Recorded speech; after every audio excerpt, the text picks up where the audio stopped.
पैरामित बहुत ही बड़ी अपडेट निकल के आ रही है बिहार विधानसभा सचिवालय की तरफ से, जिसमें आपका एग्जाम डेट जारी हो गया है। इस वीडियो के माध्यम से मैं आपको टोटल जानकारी के साथ समझाऊंगा और वीडियो पसंद लगे तो चैनल को सब्सक्राइब करके बेल आइकन दबा दीजिएगा। तो चलिए वीडियो शुरू करते हैं। देखिए, बिहार विधानसभा सचिवालय ज्ञापन संख्या इतना आवश्यक सूचना, मतलब आपको एग्जाम डेट के बारे में ये सूचना जारी कर दिया गया है। एक नंबर में बताया जा रहा है ज्ञापन संख्या 1/2023 के अंतर्गत सुरक्षा प्रहरी के पद पर सीधी भर्ती के लिए प्रारंभिक परीक्षा दिनांक 13/7/2025 को 11 बजे पूर्वाह्न से 1 बजे अपराह्न तक एक पाली में पटना स्थित विभिन्न परीक्षा केंद्रों पर निर्धारित की गई है। कहने की मतलब आपको जो एग्जाम होगा वो आपको 13/7/2025 को होने वाली है, लेकिन आपको 11 बजे पूर्वाह्न से 1 बजे तक आपकी चलेगी ये परीक्षा। ये कहाँ होगी? आपको पटना के अलग अलग केंद्रों पर होने वाली है। दूसरा नंबर में आपको बताया जा रहा है इस परीक्षा की अवधि 2 घंटे की होगी तथा इसमें कुल 100 प्रश्न होंगे एवं प्रत्येक प्रश्न 1 अंक का होगा। सभी प्रश्न वस्तुनिष्ठ एवं बहुविकल्पिक होंगे। कहने के मतलब ये हुआ कि आपको परीक्षा जो होगा वो 2 घंटे की होगी, जिसमें आपको 100 प्रश्न रहने वाली है, जिसमें प्रत्येक प्रश्न 1 अंक का होगा। ये आपको वस्तुनिष्ठ प्रश्न होने वाली है। 3 नंबर में देखिए क्या कर रहा है। 3 नंबर देखिए, प्रारंभिक परीक्षा में भाषा का माध्यम हिंदी अंग्रेजी होगा। कहने का मतलब ये हुआ जो आप एग्जाम दीजिएगा तो उसका पेपर जो होगा वो हिंदी और इंग्लिश दोनों मीडियम में होगा। अगर हिंदी एवं अंग्रेजी के प्रश्न पत्रों में कोई भिन्नता होगी तो अंग्रेजी के प्रश्न ही मान होंगे। कहने की मतलब इंग्लिश और हिंदी दोनों मीडियम में आपको एग्जाम में प्रश्न रहने वाली है, लेकिन अगर प्रश्न गलत है हिंदी या अंग्रेजी तो इंग्लिश के मीडियम का ही क्वेश्चन को मान दिया जाएगा। ये आप कंफर्म रखिए। इस परीक्षा में निम्नलिखित विषय होंगे। इस परीक्षा में निम्नलिखित विषय होंगे तो कौन कौन विषय होंगे को हम देखिए। गणित प्रश्नों की संख्या होगी 50। आपको गणित प्रश्नों की संख्या 50 रहने वाली है।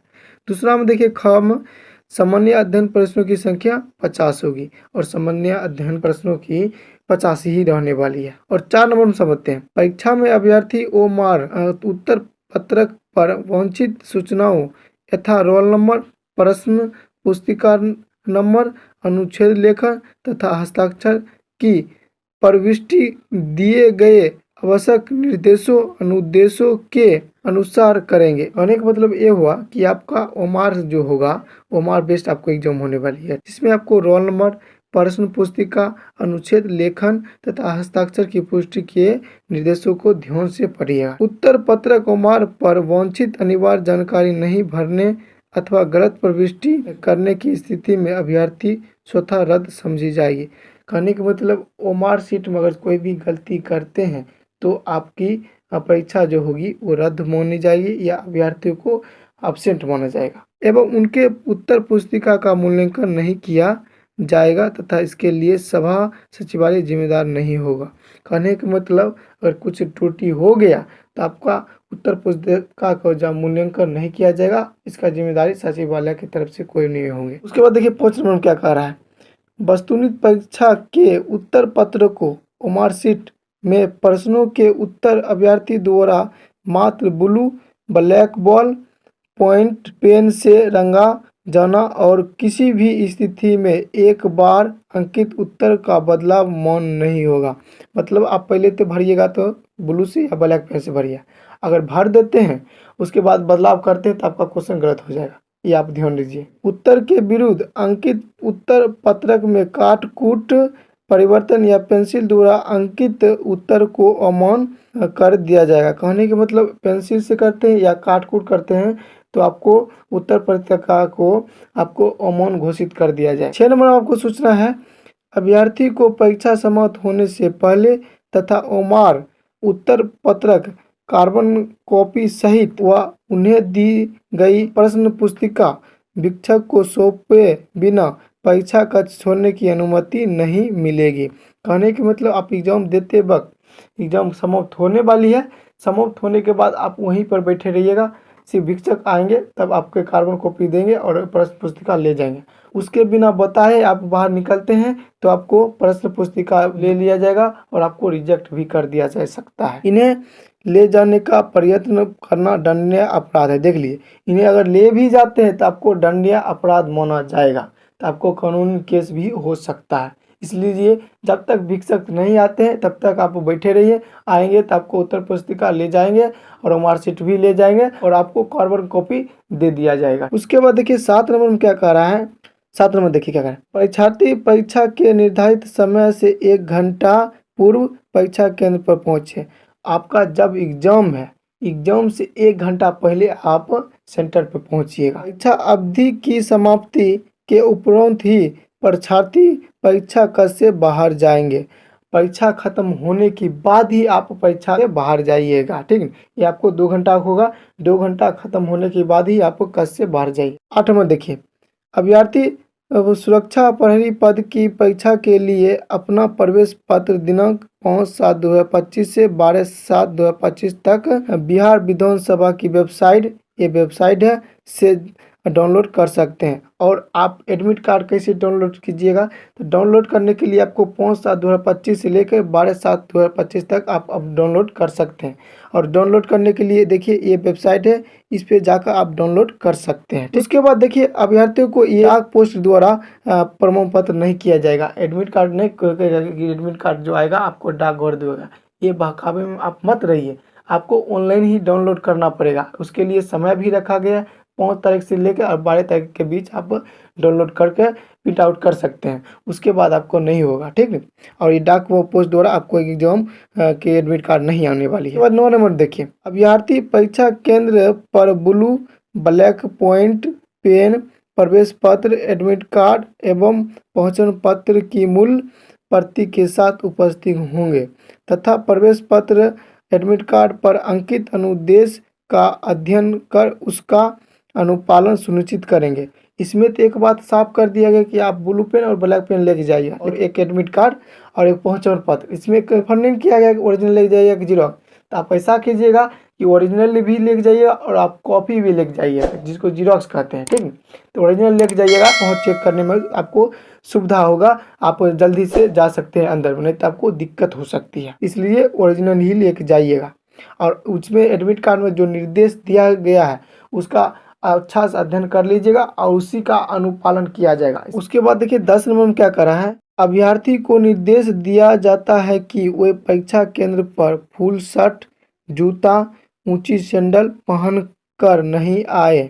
उस अभ्यर्थी को निर्देश दिया जाता है कि परीक्षा केंद्र पर फुल शर्ट पहन के नहीं जाइएगा, जूता पहन के नहीं जाइएगा और कोई लड़की है तो बड़ा सैंडल पहन के नहीं जाइएगा। हाफ शर्ट, चप्पल, सामान्य सैंडल ही पहनकर आइए। कहने का मतलब ये हुआ कि हाफ टी शर्ट आप पहन के जाइएगा और चप्पल साधारण पहन के जाइएगा, सैंडल नहीं पहन के जाइएगा। ये सब आप, और लड़की के भी लिए छूट दिया गया है, तो सैंडल में लड़की के लिए है कि सैंडल आप हील वाला नहीं पहन के जाइएगा। और 11 नंबर आपको बताया जा रहा है, परीक्षा केंद्र में घड़ियाँ, पुस्तकें, कागज के टुकड़े, पत्रिकाएं, इलेक्ट्रॉनिक्स गैजेट तथा mobile phone, bluetooth device, headphone, pen button, hall camera, scanner, calculator, storage device आदि लाना सख्त वर्जित है। ये सब आप नहीं लेके जा सकते हैं परीक्षा में। अगर लेके जाते हैं तो पकड़ा जाते हैं तो आपको सख्त कानून कार्रवाई की जाएगी। यदि ऐसी कोई सामग्री परीक्षा कक्ष में अभ्यर्थी के पास पाई जाती है तो उसकी अभ्यर्थता रद्द की जा सकती है। अगर कोई भी गैजेट पाया जाता है तो आपकी अभ्यर्थता रद्द की जा सकती है और उसके विरुद्ध कानूनी आपराधिक कार्रवाई आरंभ की जा सकती है और आपको कानूनी अपराध भी मान के दंडनीय अपराध किया जा सकता है और आपको दंडनीय अपराध के रूप में जेल भी जा सकते हैं। ये आप ध्यान रखिएगा कि कोई भी गैजेट नहीं लेके जाना। उसके बाद देखिए 12 नंबर क्या कर रहा है, सभी केंद्रों पर परीक्षा सीसीटीवी की निगरानी में ली जाएगी। आपको जो एग्जाम होगा वो सीसीटीवी की निगरानी में ही होगी, इसलिए कोई भी स्टूडेंट गैजेट लेके जाइए, नहीं बड़ा हिल वाला सैंडल पहन के जाइए, कोई भी ऐसा चीज़ नहीं लेके जाइए जो आपको परीक्षा में लाभदायक हो। अगर पकड़े जाते हैं तो आपको दंडनीय अपराध के रूप में जेल भी भेजा जा सकता है। और 13 नंबर में देखिए, अभ्यर्थियों को परीक्षा केंद्र पर तलाशी फिक्सिंग की प्रक्रिया से गुजरना होगा और परीक्षा केंद्र पर आपको तलाशी भी ली जाएगी, तो आप ध्यान रखिएगा। वहाँ पकड़ा जाते हैं तो आपको कुछ नहीं होगा, लेकिन आप एग्जाम के टाइम पकड़ा जाते हैं तो आपको कानूनी कार्रवाई की जाएगी आपके साथ। चौदह में क्या करा है, अभ्यर्थी अपनी उपस्थिति बायोमेट्रिक मशीन तथा उपस्थिति पत्रक में दर्ज करेंगे, अन्यथा उन्हें अनुपस्थित माना जाएगा। और एक बात ध्यान रखिएगा, कोई भी विद्यार्थी दूसरे के लिए एग्जाम देने मत जाना, क्योंकि आपको वहाँ बायोमेट्रिक सिस्टम रखा गया, बायोमेट्रिक से ही गुजरना आपको पड़ेगा। तो जो भी फिंगर काम नहीं करता है वो आप जाइए आधार सेंटर पर, आपको ना क्लियर कर लिए। अगर वहाँ नहीं काम करेगा तो आपको अभ्यर्थी रद्द किया जा सकता है। 15 नंबर में देखिए क्या करा है, परीक्षार्थी को किसी भी परिस्थिति में शिक्षक की अनुमति प्राप्त किए बिना परीक्षा कक्ष से बाहर जाने की अनुमति नहीं होगी।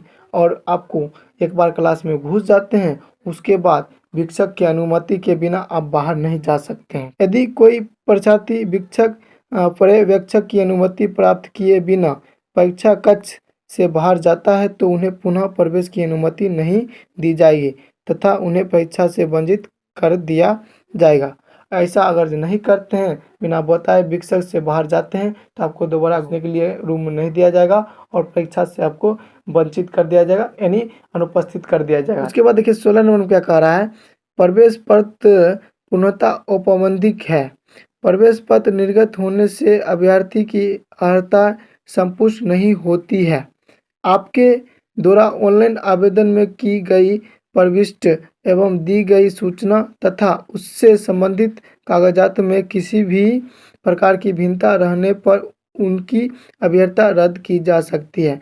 कहने की मतलब ये हुआ कि आप ऑनलाइन किए होंगे, तो ऑनलाइन में जो डॉक्यूमेंट दिएंगे वो डॉक्यूमेंट आपको वहाँ लगेगा, अगर उसमें कोई भी भिन्नता पाई जाती है तो आपकी अभ्यर्थता रद्द की जा सकती है। और एक आपको नोटिस दिया गया है, नोटिस में ही आपको एक ये जानकारी है, तो ये आप अच्छी तरह से समझ लीजिए। देखिए क्या करा है, कोई भी व्यक्ति चाहे वह सरकारी अथवा गैर सरकारी बाह्य व्यक्ति हो, बिहार विधान सभा सचिवालय में नौकरी दिलाने के नाम पर आपसे संपर्क स्थापित कर ठगी करने का प्रयास करते हैं तो ऐसे तथ्यों के संबंध में अविलंब दूरभाष संख्या इतना तथा ईमेल आईडी इतना पर सूचित करें। ऐसे किसी तथ्यों से संलिप्तता पाए जाने पर संबंधित अभ्यर्थी की उम्मीदवारी रद्द की जाएगी। कहने के मतलब ये हुआ, अगर कोई भी व्यक्ति वह चाहे सरकारी हो या गैर सरकारी हो या किसी और से हो, लेकिन वो आपको कहेगा कि मैं इतना रुपया दीजिए, हम आपको नौकरी दिला देते हैं, ऐसे बहकावे में अगर रहते हैं, पकड़ा जाते हैं तो आपको अभ्यर्थता रद्द की जा सकती है। अगर साथ ही आपको साथ कोई फ्रॉड करने की कोशिश करते हैं तो ये आपको नंबर दिया गया है, इस नंबर से आप संपर्क भी कर सकते हैं। अगर फ़ोन किसी कारण से नहीं धरता है तो आप ईमेल भी कर सकते हैं।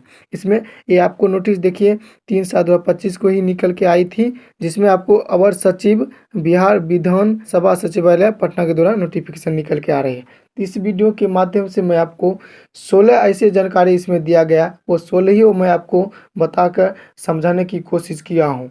और ऐसे ही जानकारी के लिए चैनल सब्सक्राइब कर लीजिएगा, क्योंकि इस चैनल के माध्यम से मैं आपको जितनी भी जानकारी देता हूँ वो आपको विश्वास के लिए देता हूँ। ये नहीं कि आपको कोई फेक के लिए बहकावा में कर रहा है तो उसके लिए इस चैनल नहीं है। जो भी जानकारी इस पे दिया जाता है इसमें सटीक एकदम और आपको अनुभव के साथ नहीं, इसमें जो दिया रहता है उसके अनुभव के साथ मैं चलता हूँ। ये नहीं मैं अपना अनुभव के लगा के चलता हूँ, इसमें जो अनुभव के साथ नोटिस रहता है उसी अनुभव से मैं भी चलता हूँ और आपको समझाने की कोशिश करता हूँ। तो आपको ये वीडियो अच्छा लगे तो चैनल को सब्सक्राइब करके बेल आइकन दबा दीजिएगा कि जब भी मैं वीडियो बना के डालूँ सबसे पहले सबसे सटीक आपके पास पहुंच सके। तो चलिए मिलते हैं नेक्स्ट क्लास में। Thank you for watching. जय हिंद दोस्तों।